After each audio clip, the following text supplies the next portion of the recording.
Bonjour à tous, c'est depuis le tournoi de Rosemalone que Philippe Dehaze et moi-même avons la grande joie d'accueillir Alizé Cornet, joueuse de tennis française emblématique. Je ne dois pas vous la présenter, ex-11e joueuse mondiale, vainqueur de 9 titres sur le circuit WTA, 600 simples, 3 en double, 545 matchs gagnés au total sur le circuit, 4 succès contre des numéros 1 mondial et un titre avec l'équipe de France en Fed Cup. Elle a donc été l'une des attractions de ce Roland-Garros 2024, puisqu'Alizé Cornet a tiré sa révérence après pratiquement 20 ans passés sur le circuit. Son dernier match, elle l'a joué sur le court Philippe Chatrier le 28 mai dernier face à Qin Wenzheng, alors qu'elle participait à son 20e Roland-Garros. Une belle manière de boucler la boucle. On aura l'occasion d'en parler, Alizé.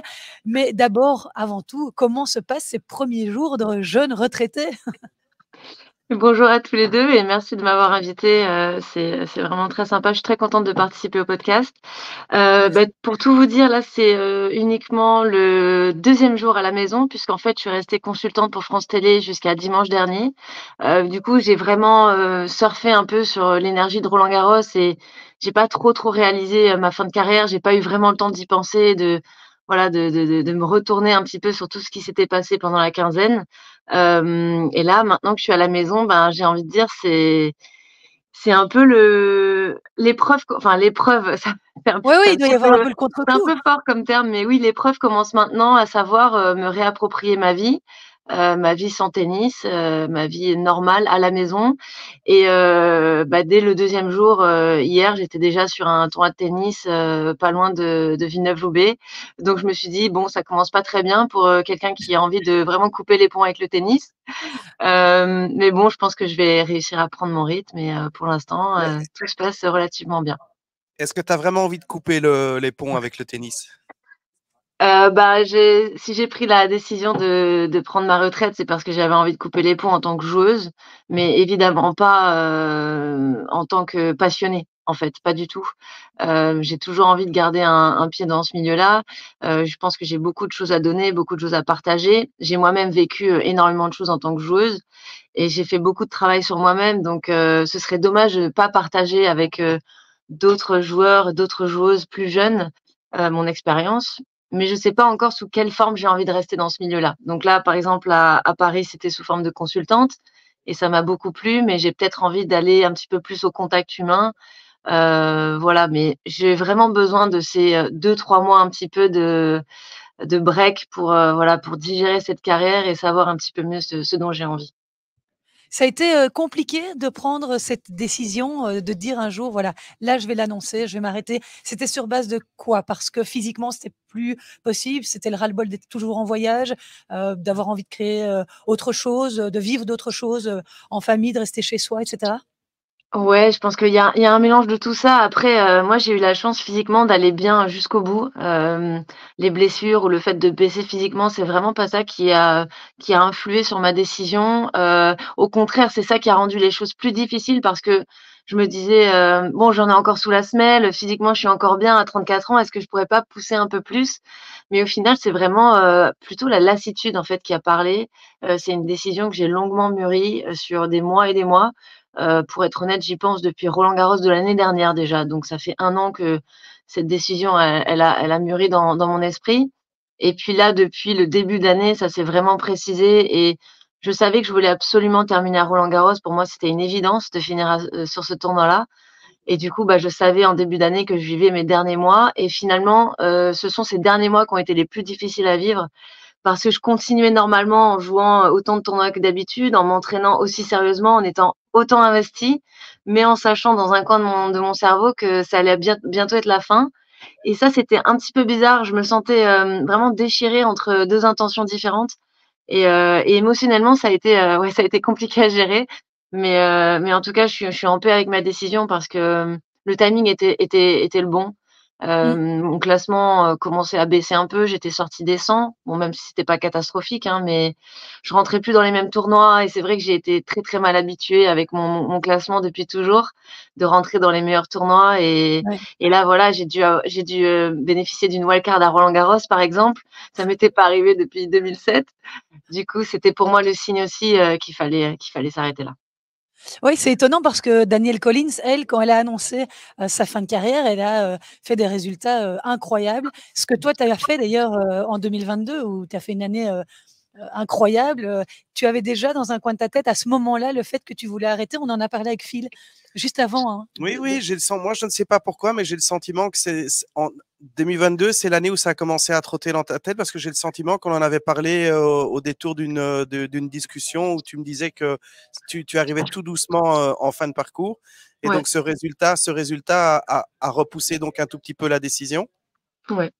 Ouais, c'est exactement ça. En fait, quand j'arrive en Australie en 2022, j'ai un peu le malheur de l'évoquer en conférence de presse en disant: «Bah, voilà, je vais peut-être jouer ma dernière saison». Ça ouais. commençait vraiment à me trotter. Il y avait beaucoup de lassitude, de la frustration aussi voilà, du manque de résultats à ce moment-là où je m'en souviens plus vraiment. Et puis là, il y a ce quart de finale en Grand Chelem qui tombe du ciel, en fait, au moment où je m'y attends le moins. Ça se passe toujours comme ça, de toute façon, faut pas la chercher. Et là, effectivement, ça me relance dans une saison qui est complètement différente où, je renoue avec le top 30, bah, je rentre dans tous les tournois et puis finalement je me régale parce que je fais une très bonne année en Grand Chelem. Je joue aussi très bien à Roland À et Wimbledon. surtout à Wimbledon. C'est cette année-là que tu bats Iga Swiatek qui était sur une série de 37 victoires Ouais, consécutives. ouais, dans chaque Grand Chelem, je bats, une ancienne vainqueur de Grand Chelem cette année-là. Donc c'était, 1 ou 2 même. Donc c'était vraiment, incroyable cette année-là, je m'y attendais pas du tout. Mais est-ce que finalement il y avait pas, justement ce lâcher prise en fait, de se dire que c'était peut-être la dernière année? Sauf qu'en fait, bah, j'ai rempilé pour une année supplémentaire parce que je me voyais pas arrêter alors que j'étais quasiment au sommet Ouais. de mon tennis en étant 30e mondiale. Mais évidemment, ça m'a rattrapé l'année d'après, en fait. Après, j'ai eu une décompression et comme tu l'as dit, Philippe, je pense qu'en fait, j'avais juste repoussé d'1 an, cette décision d'arrêter et au final, l'année 2023, elle a été beaucoup plus difficile. Il y avait vraiment eu un contre-coup de tout ça et là, Est-ce que c'était l'année de trop du coup?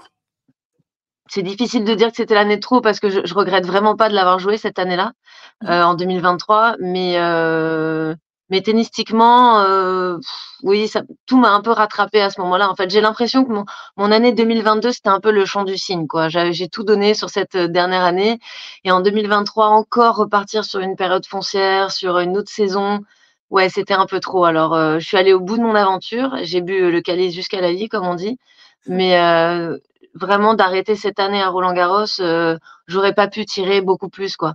Mais bon, là, maintenant que je dis ça, forcément, le tennis me manque déjà. Ça fait à peine 10 jours, je suis pas bien, je suis en manque.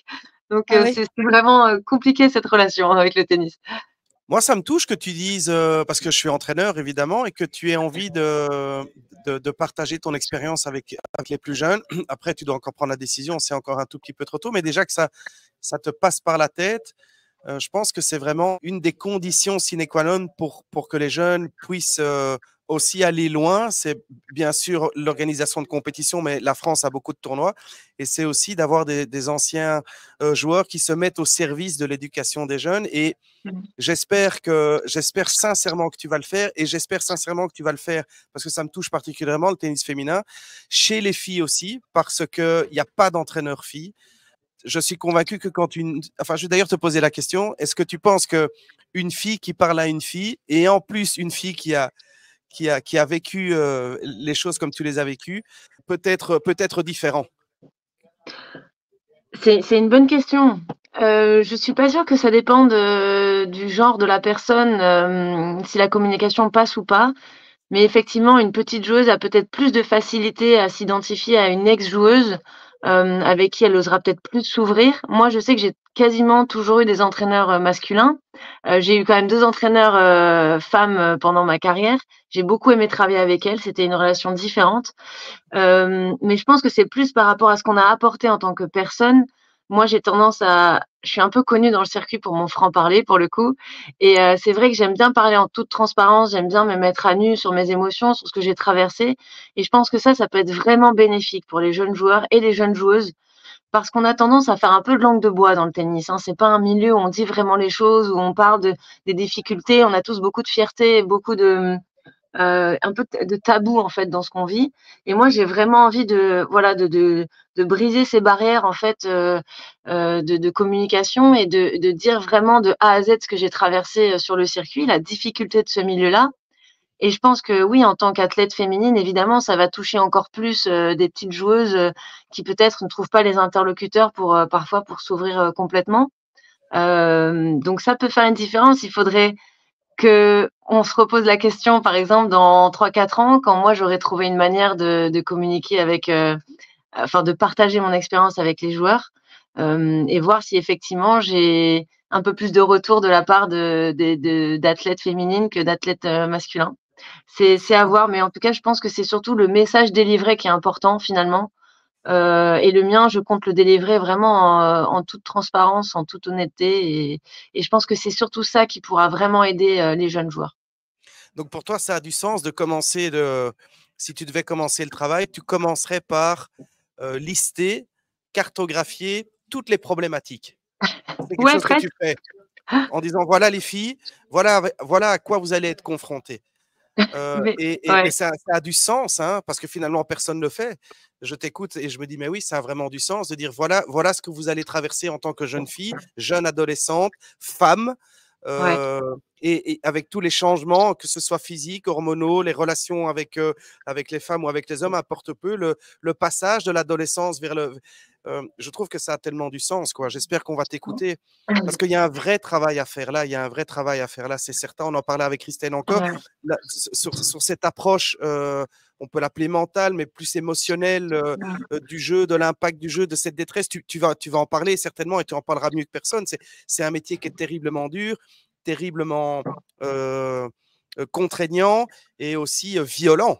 Ouais, ça me parle énormément ce que tu dis là, c'est cartographier les problématiques, je trouve ça excellent comme phrasé.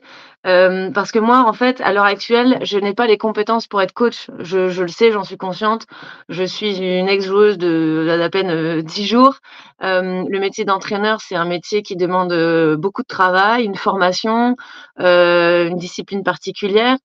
J'ai beaucoup de respect pour ce métier-là. En plus, mon compagnon est entraîneur et je vois le travail qu'il fait au quotidien pour essayer d'être un bon entraîneur et je vois que je suis à 1000 lieues de ça, en fait. Moi, donner des conseils sur, coup droit, revers, tactique, machin, c'est pas encore mon truc. Par contre, l'aide mentale et émotionnelle, je peux déjà la partager avec, il faudrait juste que je me donne le temps pour digérer un peu et faire le bilan un peu de ma carrière.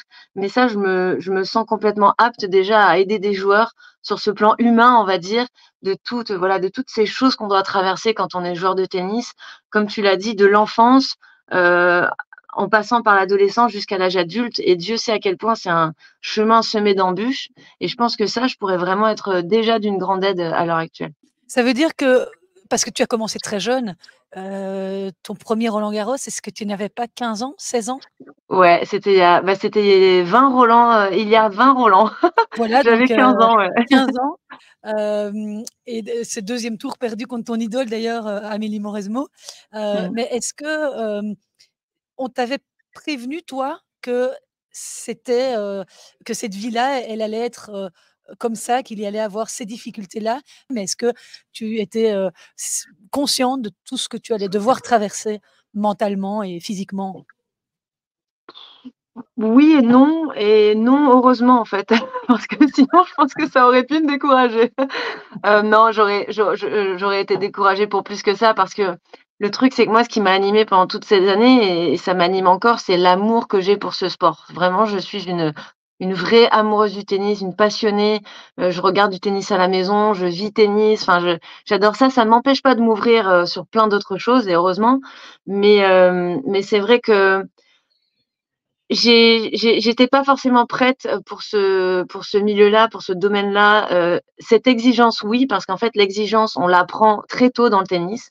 À partir de 10, 11, 12 ans, on se rend compte un peu des charges d'entraînement. Moi, j'avais quitté l'école à 12 ans pour pouvoir m'entraîner plus. Et puis voilà, quand on est bien accompagné, on se rend compte finalement de l'exigence, ça te demande dès le plus jeune âge. Mais par contre, j'ai été vraiment très précoce moi dans mon évolution et j'ai pas vraiment eu le temps de me rendre compte de ce qui allait m'attendre, et des attentes que j'allais avoir, que j'allais me mettre sur les épaules, des attentes, du monde du regard extérieur aussi, de la société, du monde du tennis. Je pense que j'ai foncé dans le tas un petit peu, sans me préparer psychologiquement à ce qui allait m'attendre et en même temps, je pense que dans mon entourage, personne n'était vraiment conscient non plus de ce qui nous attendait. Donc on s'est un peu formé sur le tas, on a un peu pris les choses comme elles venaient, en voilà, hope for the best comme on dit en anglais. On a espéré pour le meilleur en essayant, moi j'ai eu un entourage très aimant avec beaucoup de soutien et tout ça et je pense que ça m'a évité beaucoup d'écueils, mais ils étaient aussi peu préparés que moi finalement à cette réussite, hyper précoce et là, à partir de ce moment-là, quand on est dans la gueule du loup, on fait ce qu'on peut, on se débat et surtout on s'accroche justement à cet amour du tennis. Moi, c'est vraiment ça qui m'a sauvée, c'est cet amour de la compétition et de ce sport et sinon je pense que j'aurais peut-être baissé les bras, plus tôt dans ma carrière et voilà. Je pense que c'était, ouais, c'est compliqué d'expliquer, vraiment ce qu'on vit, hein, quand on a 16, 17, 18 ans et qu'on arrive dans ce milieu-là, c'est Mais particulier, ouais. tu parles de tu as été très précoce, tu as été performante très très jeune, etc. Moi, si j'ai une image de toi, c'est l'image d'une combattante hors pair. Tu as, pendant tous les matchs que j'ai vus de toi, toutes les adversaires qui t'ont joué, chaque fois pour moi, tu étais un mauvais tour dans un tableau parce que je savais que ça allait être dur, quoi. J'ai pas toujours ce même sentiment avec beaucoup de filles sur le circuit, mais toi, c'était vraiment je voulais t'éviter absolument. Et tu as réussi à Merci garder. Philippe, c'est un gros Oui, compliment.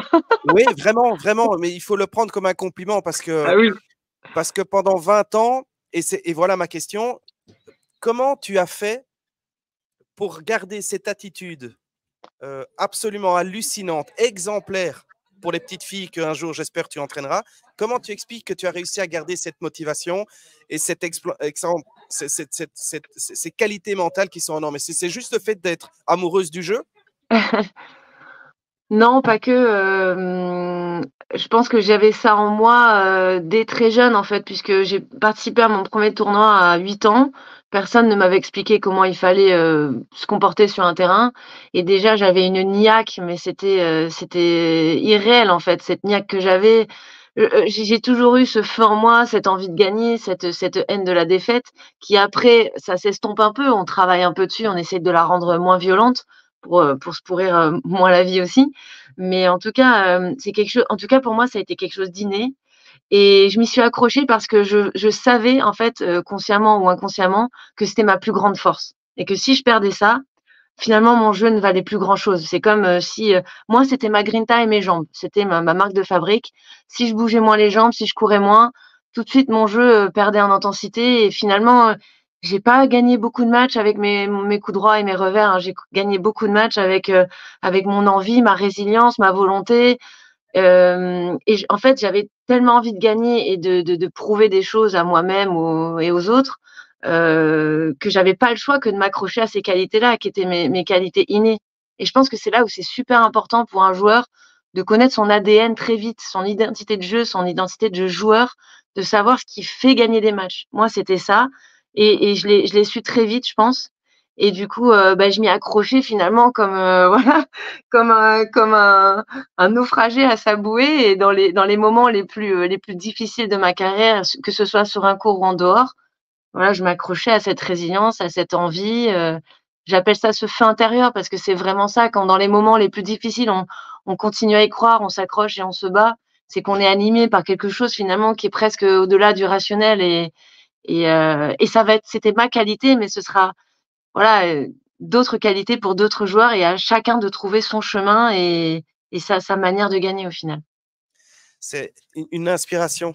Mais ouais, Non, mais vraiment. moi, il y a quelque chose que tu as dit qui m'interpelle, c'est j'avais besoin de prouver que Ouais. j'étais là, enfin que j'étais capable. Heu, tu peux, en dire plus? Parce que, Ouais. si tu étais très bonne dès le plus jeune âge, tu avais rien à prouver justement? Ou c'était, une manière de te faire une place, Ouais, oui, je pense que j'ai peut-être des choses à régler avec, le regard des autres ou, je ne sais quoi. Là, de toute façon, je compte, peut-être dans les semaines à venir commencer une psychothérapie parce que je pense qu'il y a beaucoup de choses quand même à.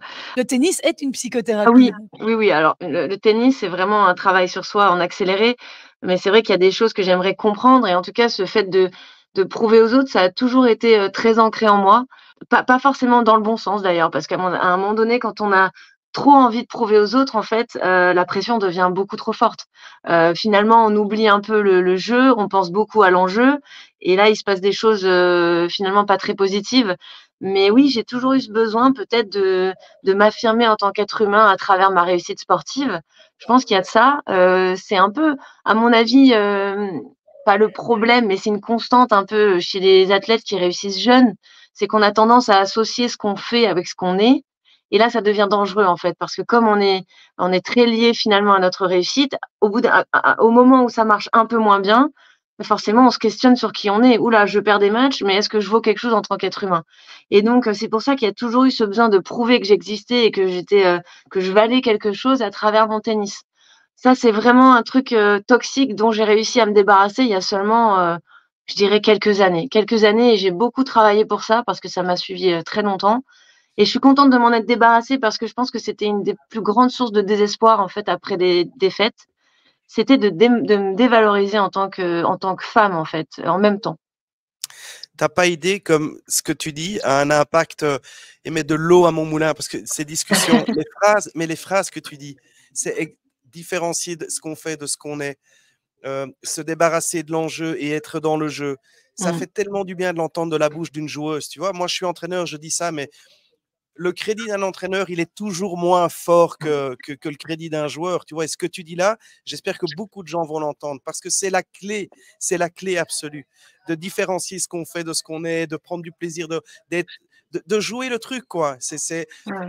Tu as, c'est très difficile, c'est me très dis pas que tu difficile à faire et même en étant consciente, j'ai eu beaucoup, beaucoup de mal tout au long de ma carrière mais parce à qu'Alizé, excuse-moi de t'interrompre, parce ça va qu'Alizé, imagine que quelqu'un vient te trouver à 12 ans, à 13 ans, à 14 ans, à 15 ans et te dire ça et te rassurer quand tu perds les matchs en disant Alizé, tu es une incroyable joueuse de tennis, tu as perdu aujourd'hui, mais tracasse pas, ça va aller.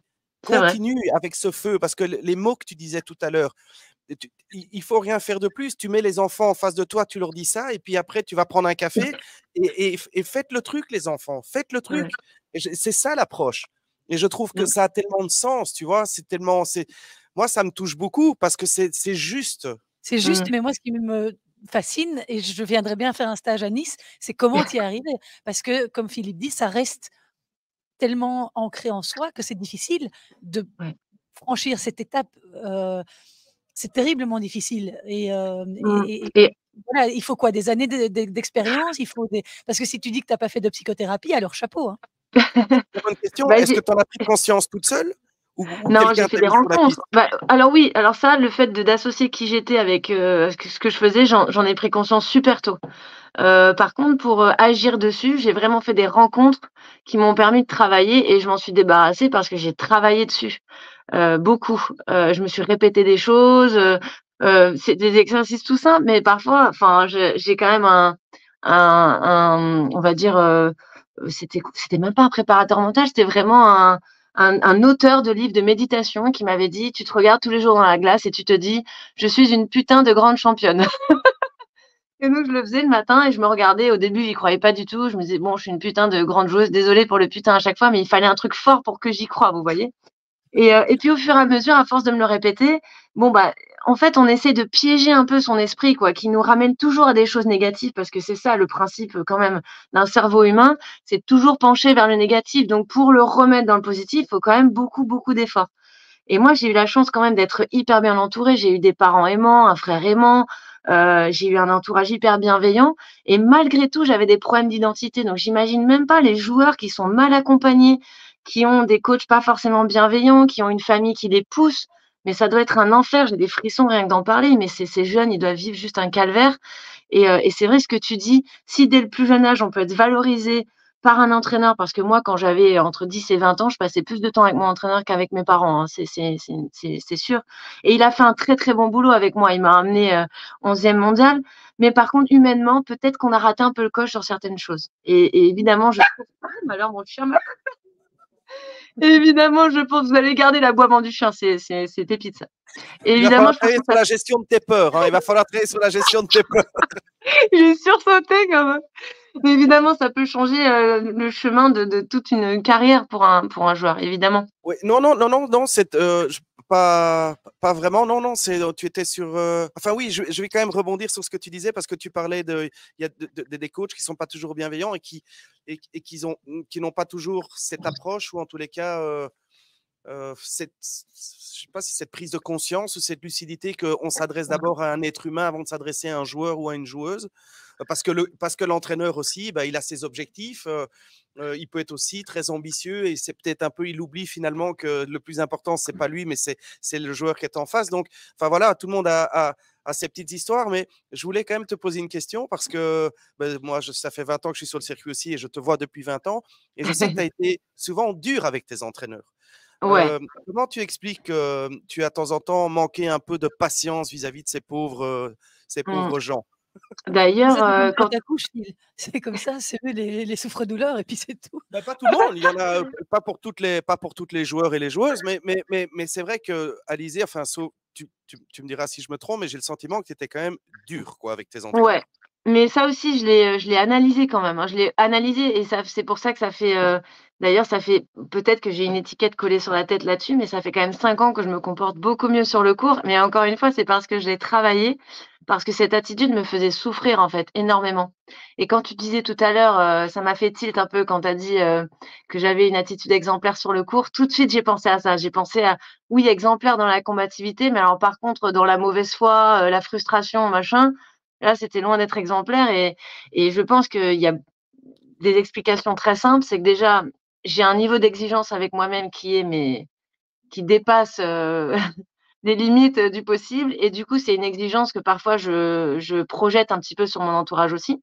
J'ai envie que mon entourage soit aussi exigeant que moi et les mêmes ambitions et c'est vrai que quand moi je suis pas bonne, ça, c'est une deuxième chose. J'ai énormément peur du jugement. J'ai peur du jugement de l'autre, j'ai peur du jugement de mon entraîneur et en fait, ça me fait devenir mais hyper mauvaise sur le court parce qu'en fait, cette souffrance, cette peur du jugement, bah, pour la contrer, je devenais agressive, en fait. Je devenais agressive, j'avais l'impression que qu'on me jugeait, que le regard que j'avais sur moi, les autres avaient le même sur moi, en fait et ça me faisait devenir mais mauvaise comme une teigne sur le court.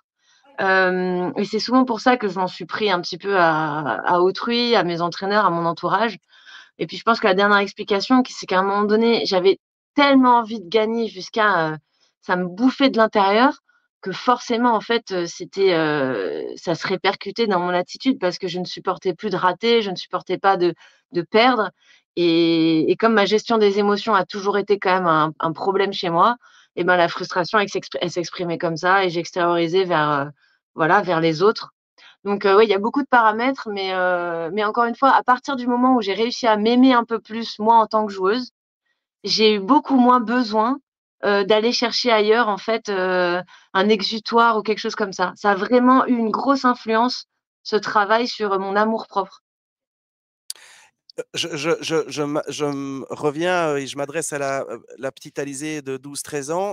Si on lui avait dit, écoute Alizée, euh, je- on n'est pas là pour te juger, on n'est pas là pour t'évaluer, on est juste là pour t'accompagner. Est-ce que tu penses que tu aurais gardé le feu, bien sûr, et cette niaque, parce que ça, c'est ton moteur, mais est-ce que tu penses que ça t'aurait aidé à être un peu moins agressive si d'entrée de jeu, personne n'était là pour t'évaluer et te Peut-être, juger? tu sais, peut-être qu'on me l'a dit, hein. Je m'en souviens pas bien, en fait. Peut-être qu'on me l'a dit, mais que c'était quelque chose de tellement fort chez moi, de tellement, profond dans ma nature que je l'ai quand même manifesté de cette manière.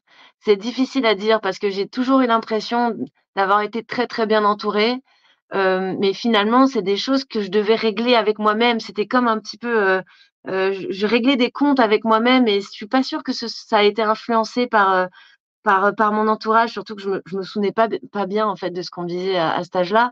Ce dont je me souviens, que c'était très tourné vers le tennis et un peu moins tourné vers la préparation mentale, vers, la gestion des émotions et quand j'avais 19-20 ans et qu'on a voulu me «faire taire» entre guillemets, qu'on a voulu me rendre un petit peu plus, stable sur le terrain émotionnellement, un peu plus, j'allais dire lisse et ben, le feu intérieur, il est parti, en même Ouais. temps que mon sale caractère.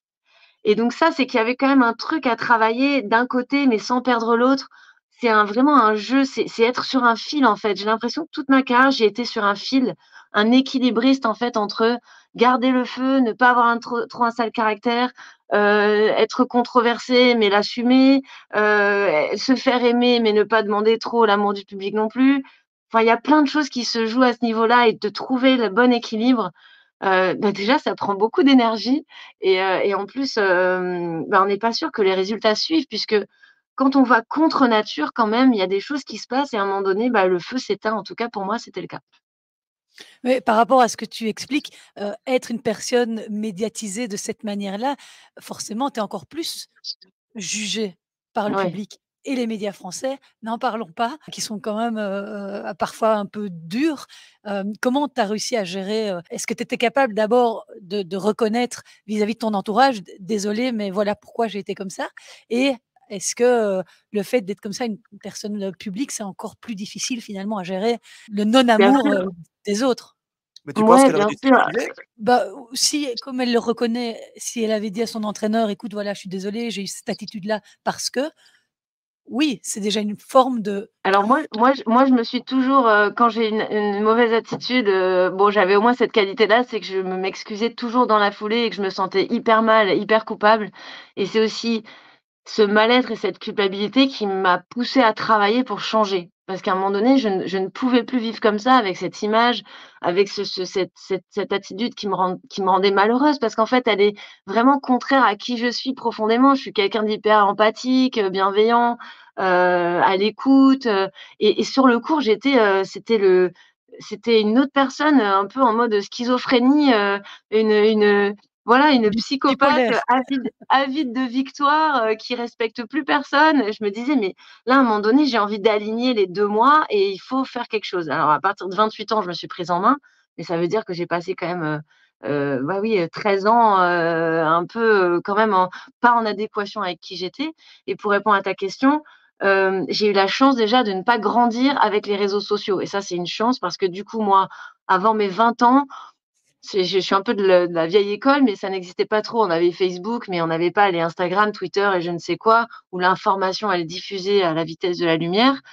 Par contre, par la suite, oui, évidemment, ça m'a joué des tours, ça a influencé l'image que je renvoyais, ça m'a rendue très triste parce que dès que je faisais une frasque, ça faisait le tour de la toile, on en parlait et Alizée a encore fait ci et son mauvais caractère, sa mauvaise attitude et en fait, ça mettait juste de l'huile dans le feu tout le temps. Et un truc qui devait être juste ponctuel, parfois je faisais un truc pendant un match et on retenait que ça du match. Et là, c'est vrai que ça c'est vraiment la chose terrible un peu de nos jours, c'est cette information, cette surinformation en fait des réseaux sociaux qui, je pense, fera beaucoup de mal aux athlètes du futur. Parce qu'en fait, il y a beaucoup, beaucoup trop de jugements, beaucoup trop de prises de position négatives sur les athlètes, alors qu'en fait, on est juste là pour faire de notre mieux et que voilà, enfin ça, je trouve que cette agressivité sur les réseaux sociaux, si j'avais dû la combattre à l'adolescence, je l'aurais extrêmement mal vécue. Et tu, étais alors, friand de lire tout ce qui se disait, tout ce qui s'écrivait sur toi, tout ce qui pouvait passer sur les réseaux sociaux? Tu as pas appris à un moment donné à éteindre et je pense que c'est Caroline Garcia qui a fait ça, qui à un moment donné, a dit: «Je veux plus rien voir, j'éteins tout». Mmh. Ouais, ouais, j'ai appris à pas tout lire quand même, hein, parce que j'ai vite vu que c'était pas que des gens qui me voulaient du bien. Et puis au final après avec la maturité, on prend du recul là-dessus, c'est pas facile, mais à partir d'un certain âge, on se dit que c'est aussi, des gens qui n'ont rien d'autre à faire que de se mettre, derrière leur écran et d'insulter d'autres gens. Donc à un moment donné, quand on prend un peu de recul par rapport à ça, on se rend compte du pathétique de la situation et finalement, mais bon, j'étais aussi plus vieille, quoi. Je me dis: «Si tu as, 15-16 ans et que tu fais face à ça au quotidien, mais il y a de quoi être déprimé, il y a de quoi, avoir des doutes sur ton image, enfin ça peut vraiment, gâcher beaucoup de choses et gâcher aussi finalement le travail qu'on fait en amont, qu'on fait en coulisses avec son équipe, parce que finalement ce regard extérieur, il est là, tous les jours, il est à la vue de tous et nous on le subit sans pouvoir rien faire donc ouais, c'est une situation très frustrante, mais moi pour ma part, j'ai vraiment arrêté de m'occuper de ça et j'essaye d'être plutôt vigilante à ce que les gens dans mon cercle restreint pensent de moi. Je pense que c'est un meilleur indicateur que le reste. Et quel a été ton rapport, avec, les médias? Parce que je sais que ça peut parfois être difficile, en en tant qu'athlète français où qu'on se met beaucoup de pression, peut-être plus que chez nous, j'ai l'impression. Oui, non, c'est pas une impression. La presse belge est vraiment plutôt, Mmh. bienveillante avec ses athlètes. En France Bah, moi, notamment, j'imagine que oui, jouer les Roland Garros pour les Français, c'est quand même quelque chose qui est compliqué, quoi. Et c'est probablement enfin, il y a pas que ouais, ça parce que le niveau est très fort, mais c'est dur d'arriver à Roland Garros en tant que Français, non? ouais, est-ce que ce serait pas une des raisons pour lesquelles on a du mal à briller? Je pensais que tu Ben allais oui, en dire fait, j'ai ça, rempli mais ma phrase, mais je le pensais. Après, il y a d chez les garçons, f tu vois la concurrence, elle est vraiment super ouais, forte. Tu vois une Iga Swiatek, bon voilà, enfin, mais quand bien même, vous avez d'excellents joueurs et en 20 ans, probablement, enfin, quoi que je dis, il y avait de la place chez les garçons, je pense pas, sur les 20 dernières années. ouais. Avec Nadal, il y avait pas beaucoup de place, mais oui, enfin, handicapant quand même d'être Oui, français mais en France. ça facilite pas les choses. C'est sûr qu'on j'aborde pas l'Australian Open, Wimbledon et l'US Open de la même manière que Roland-Garros. Le stress est beaucoup plus important, les attentes sont beaucoup plus importantes. On scrute, chacun de nos résultats, chacun de nos mouvements. C'est pas forcément bénéfique effectivement pour les joueurs français et pour répondre à ta question, j'ai toujours eu une très, très bonne relation avec les journalistes. Et j'en suis fière parce que je pense que c'est une partie du job que beaucoup de joueurs n'aiment pas.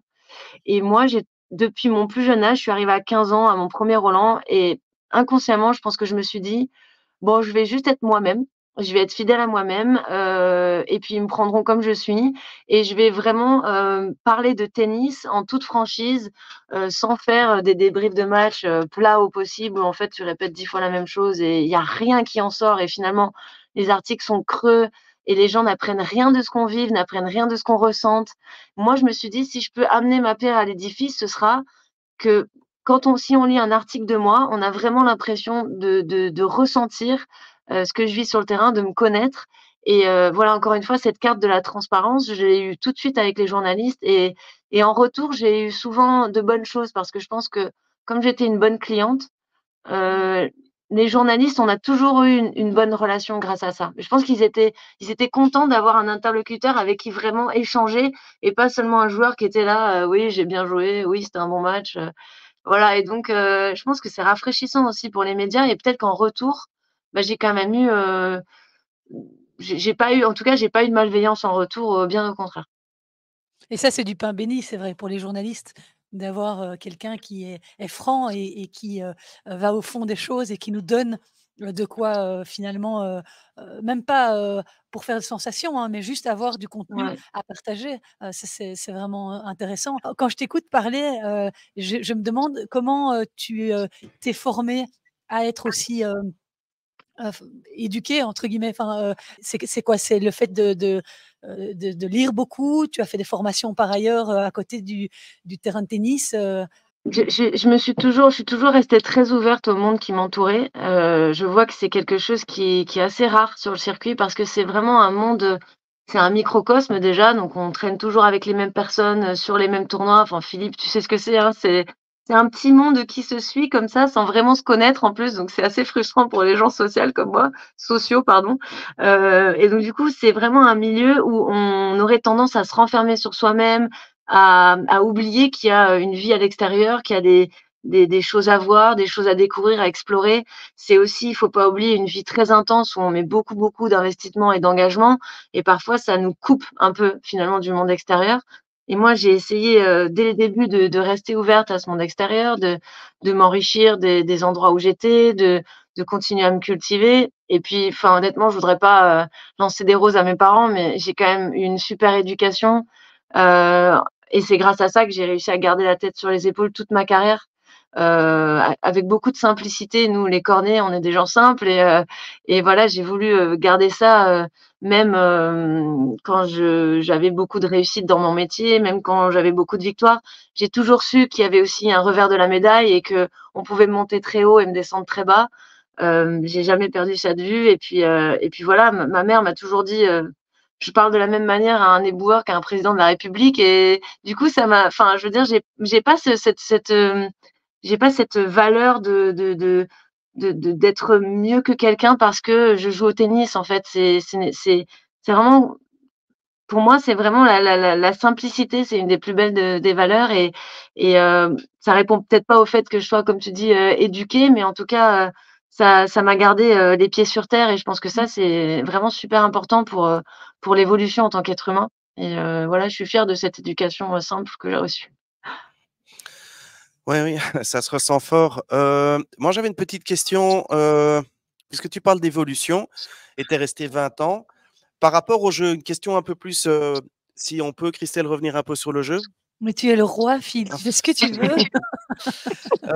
Est-ce que tu as senti l'évolution? Est-ce que tu as dû adapter des choses dans ton jeu pour rester dans les meilleures filles du monde pendant 20 ans? Tu as dû quand Mmh. même faire des choses différemment. À partir de quand tu as ressenti que tu as dû m'en changer quelque chose ou pas?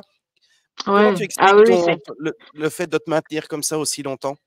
ouais, j'aurais jamais pu rester top 100 pendant quasiment 20 ans sans faire bouger des choses dans mon jeu, sans faire évoluer ma manière de m'entraîner ou enfin mon jeu en règle générale. Déjà, à la base, moi, faut pas oublier que je suis une vraie terrienne. J'ai grandi sur terre battue du côté de Nice, comme tu l'as dit.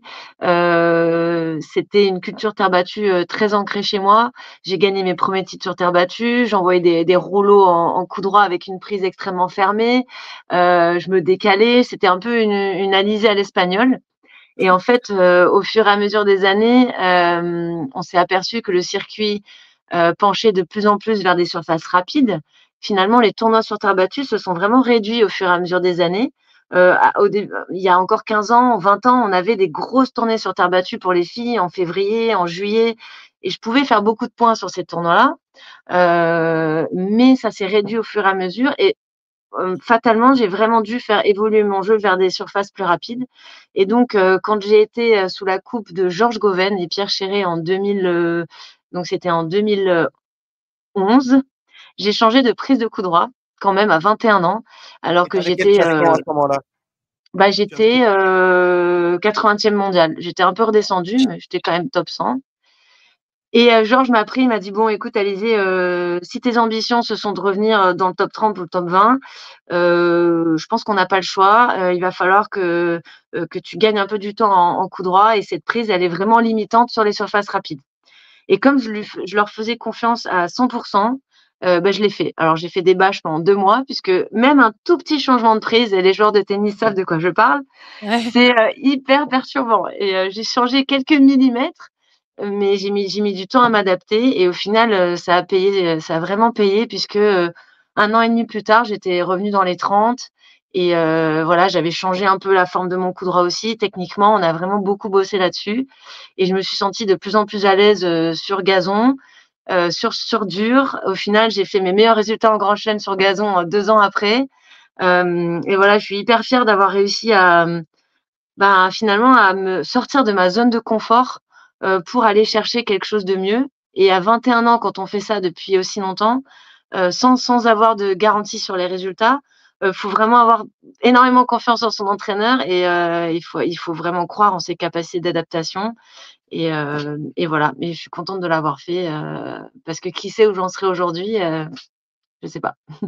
Cette prise, te permettait de gagner vraiment du temps, pour prendre la balle plus tôt?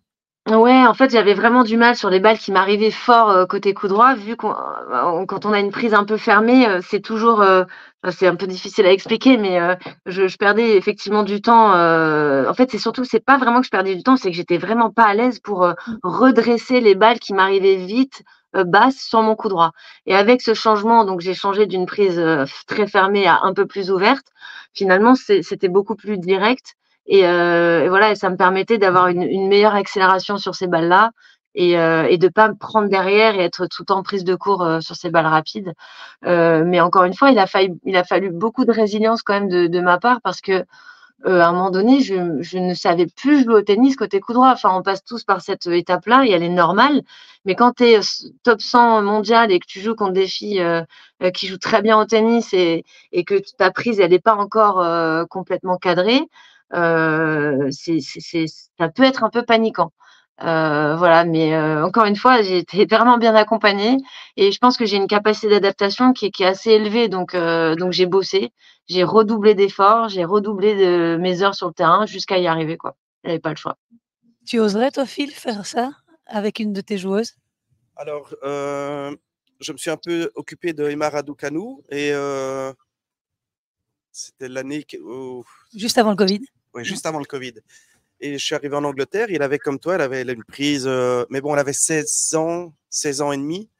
Donc, 350 WTA. Donc, c'est pas être, quand tu es dans les 100, quand même, c'est pas la même chose. Parce que quand tu es dans les 100, tu commences à gagner un peu ta vie.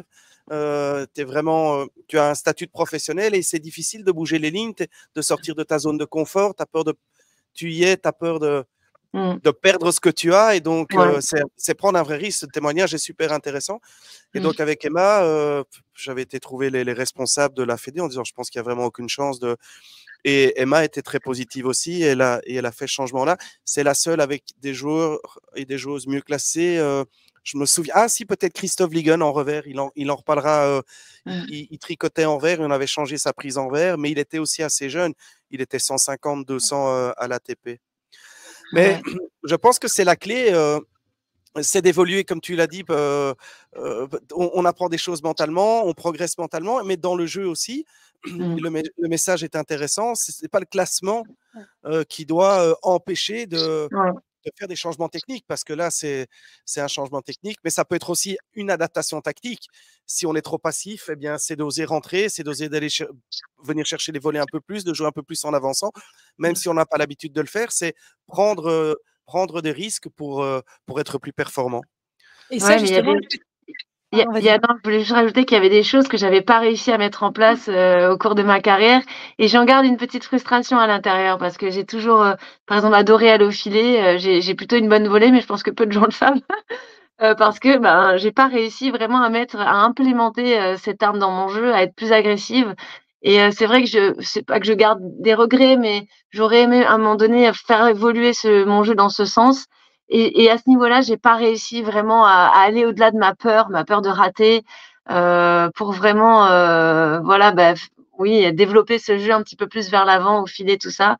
Et si je garde un regret dans ma carrière, c'est celui-là, c'est de pas avoir réussi à dépasser un petit peu cette peur comme je l'ai dit, de rater. Et j'aurais aimé voir ce que ça donnait, mais comme tu l'as justement dit, Philippe, c'est très dur quand tu as quelque chose qui fonctionne à peu près, de remettre tout ça en question pour partir sur quelque chose de nouveau. C'est humain. On a tendance quand même à garder un petit peu près de soi ce qui fonctionne. Donc, je pense que Tiger Woods l'a fait. Il était numéro 1 mondial. Il avait déjà gagné quelques grands chelems et il a changé complètement. Il est parti, il a coupé pendant quelques mois. Il a complètement retravaillé son swing.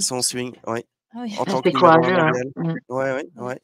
Et par rapport à la question que Phil posait, est-ce que tu as vu, parce que rien que sur ces 2 dernières années, c'est Wim Fissette qui me disait ça dans un dernier podcast, et qu'il était halluciné de voir en 2 ans à quel point le niveau de jeu avait augmenté. Justement, maintenant que tu t'étais retrouvé dans les 100, tu disais que c'était compliqué, parce que est-ce que tu sens que c'est vraiment beaucoup plus fort à ce niveau-là qu'il y a 20 ans?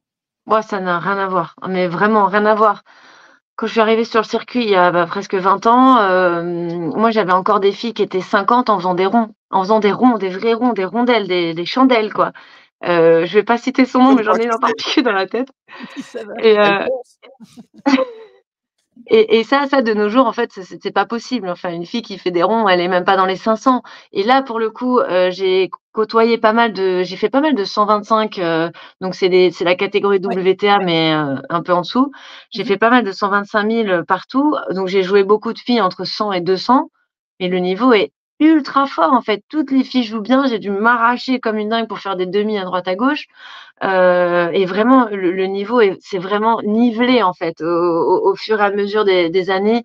Ça a gagné en puissance, ça a gagné en intensité physique. Comme il y a un peu plus d'argent sur le circuit, je pense que les filles se staffent mieux.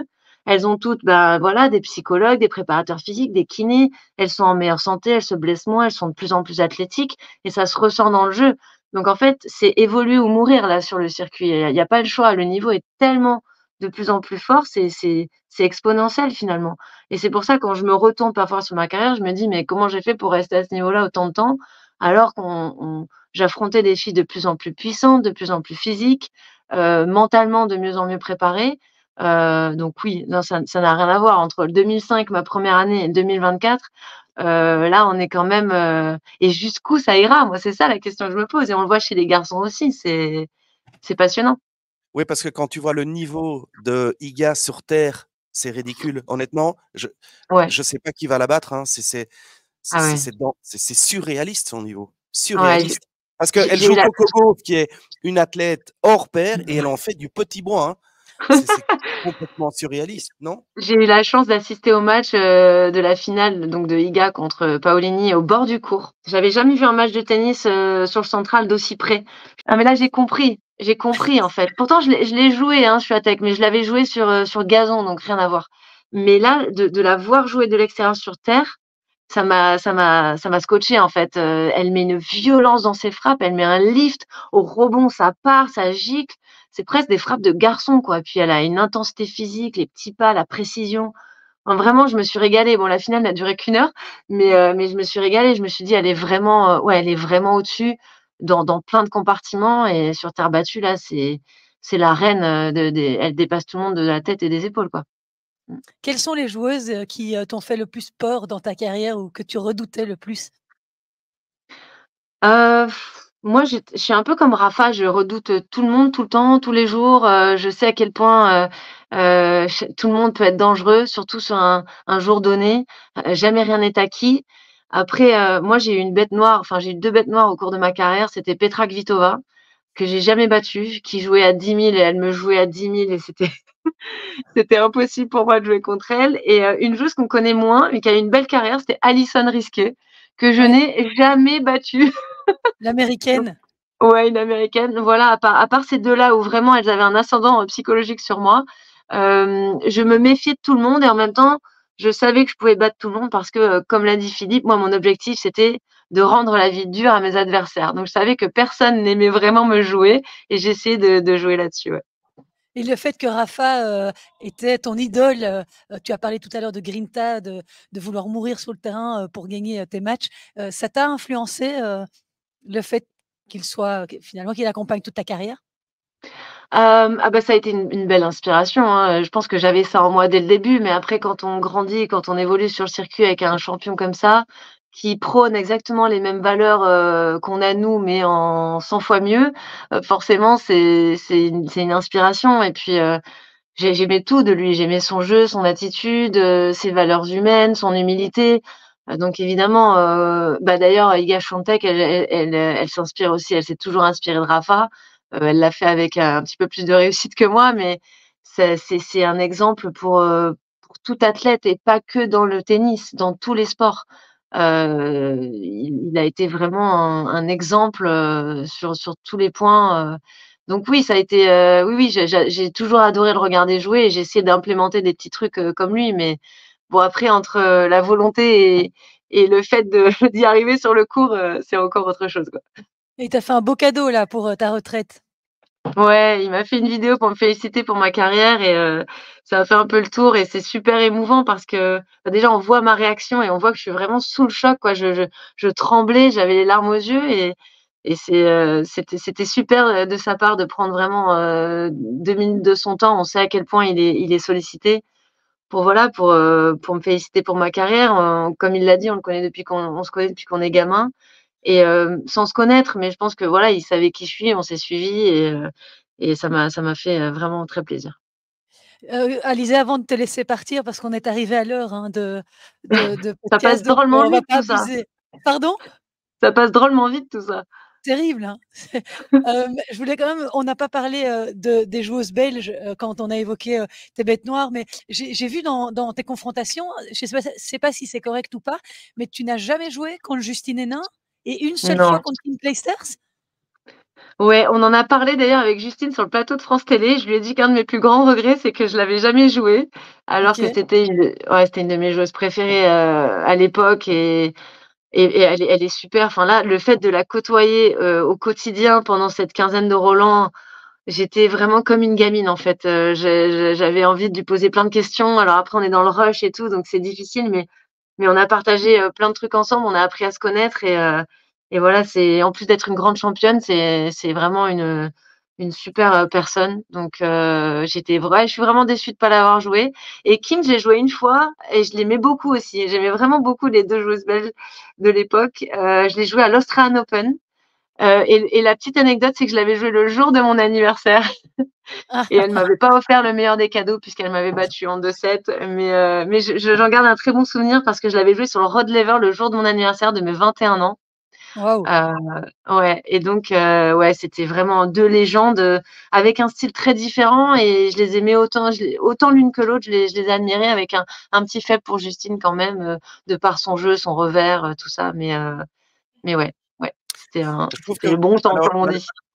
malheureusement, c'est pas les titres en Grand Chelem, mais vous avez, je trouve, des points communs avec Justine.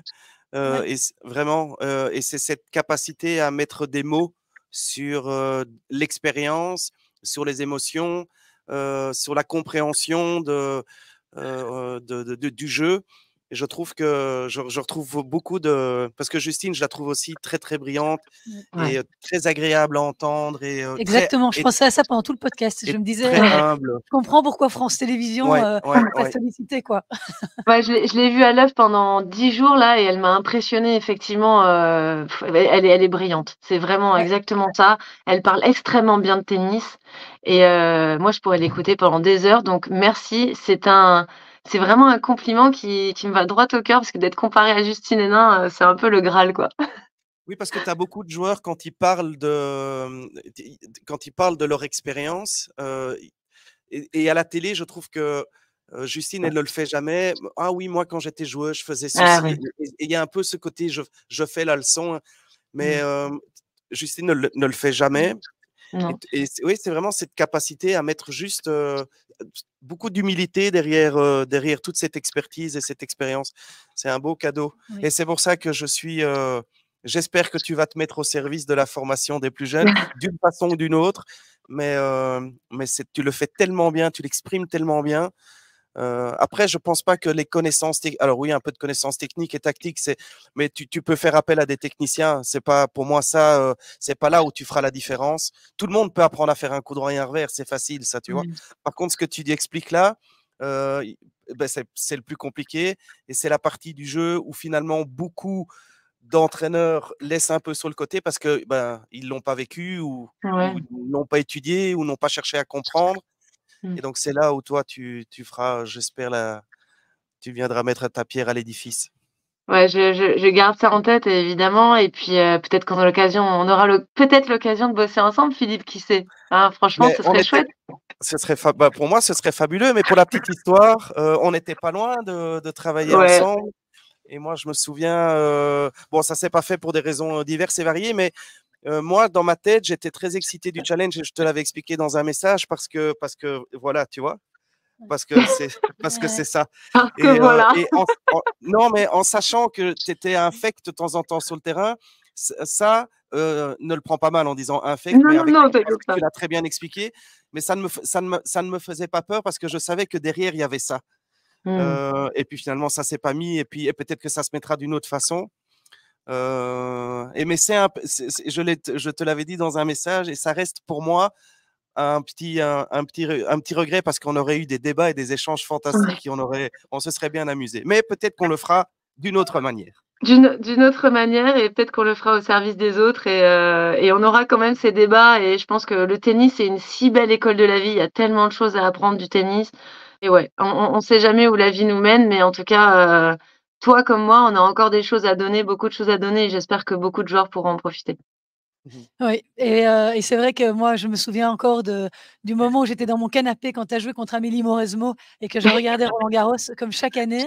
Et bah, voilà, comme je suis une grande passionnée, grande fan de tennis, bah, tu as accompagné un peu les 20 ans de ma vie aussi. Et je ne savais pas qui avait derrière la joueuse. Et donc, c'était vraiment une super découverte de te rencontrer, de pouvoir te parler. Moi, je remercie évidemment Philippe infiniment d'avoir organisé ce rendez-vous. Je ne sais pas si ça aurait pu se faire sans lui. Forcément, c'est toujours plus compliqué. Mais merci beaucoup, Alizé, d'avoir donné autant de ton temps pour mon petit Je sais tes podcasts. C'est vraiment très gentil. Merci Alizé Ouais, pour c'était cet échange, c'était super. Merci beaucoup. ouais, c'était un plaisir pour moi aussi et bonne continuation. On a besoin de ce genre de podcast, donc bravo à vous. C'est gentil. Merci beaucoup. On Merci. se voit peut-être en direct, un de ces 4, j'espère. Ce sera plus sympa que par écran interposé. Ouais, carrément. À bientôt. Ciao.